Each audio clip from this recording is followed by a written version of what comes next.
It is an important occasion for the whole of humankind, as it was on this day in 1948 that the United Nations General Assembly adopted the Universal Declaration of Human Rights, also known as UDHR. The adoption of the UDHR was a landmark event in world history.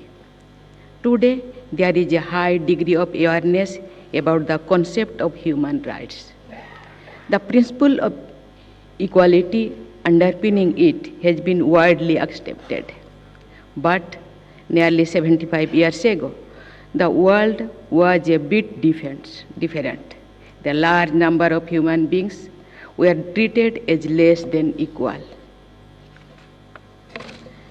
The advent of modernity, it seemed, had dispelled the clouds of the dark ages, but the sun of progress was yet to shine everywhere. At that point, the world leadership got together, drafted this milestone document, and proclaimed that each of us as a human being is entitled to basic rights. Today, we fail to understand why something as simple as basic dignity could be denied to someone solely on the basis of their race, religion, gender, or language, or where and in which group they were born. Any mention of the UDHR is bound to remind us of the incomparable contribution made by an Indian to its drafting. Hansaben Mehta, as you know, was India's representative to the UN Human Rights Commission, when the very first line was drafted as, "All men are born free and equal." It was Hansaben who suggested changing it to, "All human beings are born free and equal," a minor correction with major implications. She was a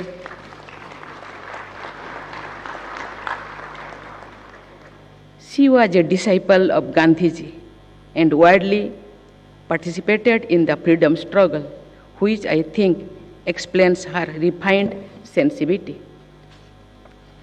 Yet, progress towards equality has been a slow journey in many places. The text of the UDHR is said to have been translated into more than 500 languages, which makes it the most translated document in history. Still, when we consider the sad developments that keep taking place in many parts of the world, we wonder if the declaration has been read at all in some of those languages. Ladies and gentlemen, the fact remains that human rights are a work in progress around the world. At home, however, we can take solace in the fact that the National Human Rights Commission has been making the best possible efforts to spread awareness about them. Now, in its 30th year, the NHRC has done a commendable job of protecting as well as promoting human rights. It also participates in various global forums for human rights. India is proud of the fact that its work has been appreciated internationally. It has been enjoying the status of accreditation with the Global Network of National Human Rights Institutions, called GANHRI.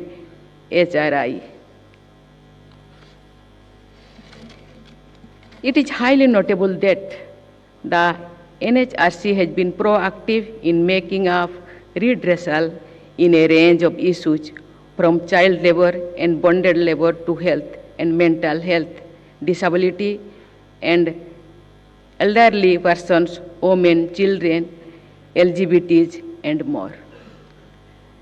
During the COVID-19 pandemic, I am told a team from the NHRC visited a hospital to ensure no one was denied admission and treatment. It is also prepared and issued advisories to ensure all human rights were respected in the authorities' response to the pandemic.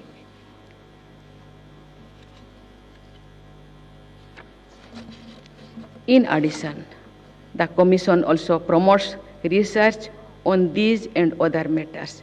It has supported research on, for example, the criminal justice system.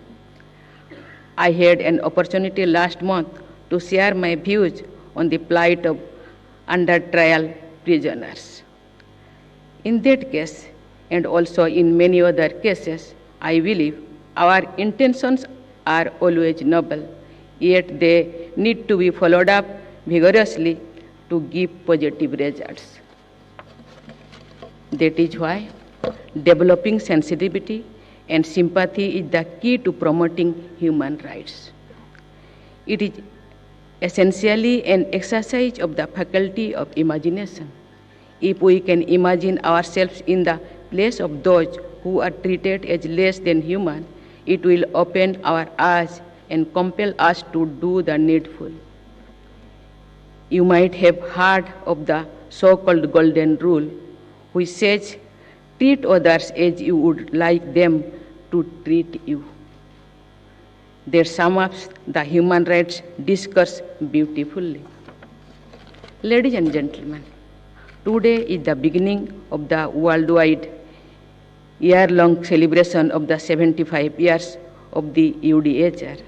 The United Nations has chosen dignity, freedom, and justice for all as the theme of the year 2022. That is close to the ideals expressed in the preamble of our Constitution.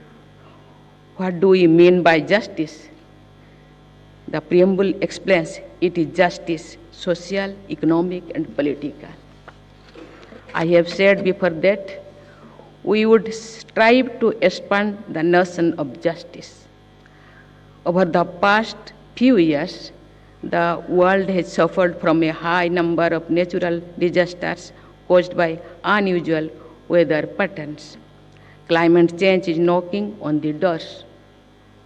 People in the poorer nations are going to pay a heavier price for the degradation of our environment.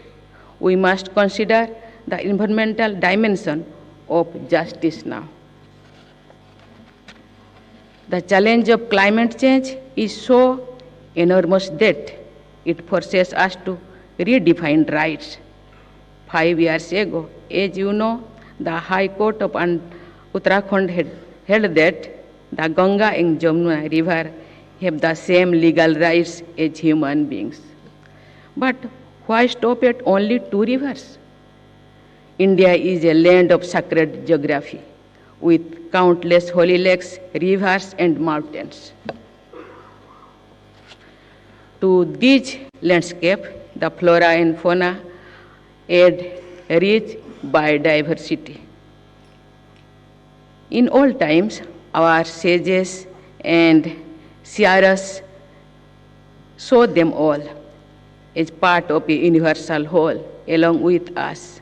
So, just as the concept of human rights exhorts us to consider every human being as not different from us, we should treat the whole living world and its habitat with respect.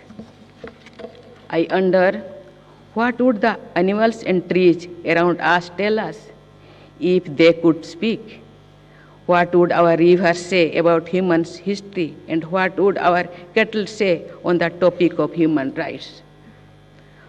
We have trampled on their rights for long, and now the results are before us.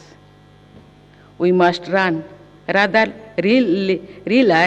to treat nature with dignity.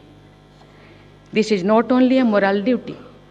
Let us remember it is necessary for us, for our own survival too. I congratulate the NHRC and state commissions, all members and officials associated with them, as well as the human rights activist community around the world on the Human Rights Day. I thank the NHRC Chairperson, Justice Arun Kumar Mishra, for granting me this opportunity to share my views with you all. My best wishes to you. Thank you. Jai Hind, Jai Bharat.